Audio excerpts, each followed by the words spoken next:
Que a nossa inclinação seja para o Espírito Santo. Agora, pois, já nenhuma condenação há para os que estão em Cristo Jesus, porque a lei do Espírito da vida em Cristo Jesus te livrou da lei do pecado e da morte. Romanos 8, 1. Interessante lermos todo o contexto que vai do versículo 1 até o 11. Afinal, para onde temos nos inclinado? Para a carne, sob o domínio do adversário, ou para o Espírito Santo? Note que estamos falando de liberdade no Espírito, ou seja, somos livres sim para fazer a vontade do Pai Celestial. Não estamos dizendo com isso que o cristão é impecável, muito pelo contrário. A própria Bíblia está repleta de servos de Deus que pecaram feio, mas constrangidos se arrependeram e voltaram para o Pai em legítimo quebrantamento. Esta é a grande diferença. Quando pecamos, somos constrangidos pelo Espírito Santo para o qual nos inclinamos. Essa liberdade apregoada pelo apóstolo Paulo nos leva a 4 princípios, através dos quais experimentaremos vida e paz. Nenhuma condenação há. Estamos debaixo da jurisdição de uma nova lei. Antes de Cristo, além da lei não poder salvar, ainda condenava. Uns se inclinam para a carne e outros para o Espírito. Note que o texto não diz nenhum erro, nenhum fracasso, nenhum pecado. Muitos servos de Deus do passado erraram, fracassaram e pecaram, mas ainda assim não foram condenados, embora receberam na carne as consequências de suas atitudes pecaminosas. O erro, fracasso ou pecado na vida do cristão é puramente acidental. Ele não vive na prática, quanto mais do pecado deliberadamente. Condenação é sentença que leva à morte eterna, que é a eterna separação da presença favorável de Deus. A lei condena, mas o cristão tem uma nova relação com a lei.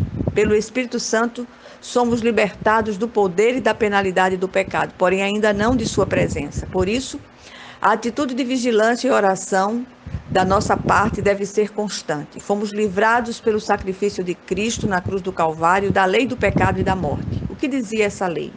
A alma que pecar, essa morrerá, porque o salário do pecado é a morte.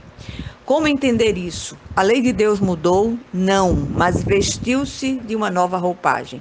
A mesma lei do pecado e da morte para os não salvos transformou-se na lei do Espírito da vida para os salvos, os que estão em Cristo Jesus. Para uns tem cheiro de morte, para outros cheiro de vida. Isso foi possível pelo sangue de Jesus. O sacrifício de Cristo na cruz do Calvário, de forma vicária, substitutiva, fez que morrêssemos condenados pela lei e nele ressuscitássemos para andar em novidade de vida. Só através da nova vida em Cristo fomos capacitados a obedecer os preceitos de Deus de forma suave. Jesus sofreu os rigores da lei no que tange à condenação para que nele tivéssemos liberdade, vida abundante e a paz que excede todo o entendimento. O que Paulo quer nos dizer aqui? Morte aqui significa não só a morte literal, mas toda a ausência de vida em todas as áreas da existência humana: física, financeira, profissional, relacional, emocional e espiritual. Por exemplo, como podemos ter saúde física se nos inclinamos a manter hábitos que agridem o santuário de Deus, que é o nosso corpo? Como podemos ter uma vida financeira saudável se, mesmo sendo dizimistas fiéis, nos inclinamos a nos endividar, gastando mais do que ganhamos e fazendo dívidas para Deus pagar? Como podemos construir relacionamentos saudáveis e duradouros se nos inclinamos à intolerância, à ira, à intransigência, ao criticismo e ao melindre, sem respeitar as diferenças? Como podemos ter uma vida emocional equilibrada se não cultivamos o fruto do Espírito? Como podemos ter uma vida espiritual cheia de plenitude se temos perdido o temor do Senhor e não acreditamos no seu amor indizível manifestado na cruz do Calvário? Essas são algumas das inclinações da carne que têm levado morte à vida de muitos cristãos. Deixo algumas perguntas para reflexão. Tenho realmente em mim a natureza divina ou finjo ser um cristão?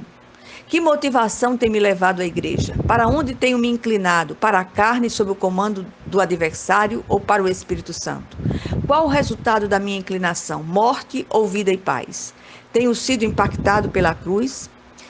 E, finalmente, será que tenho permitido que a minha velha natureza controle meus pensamentos, atos e desejos? Atentemos.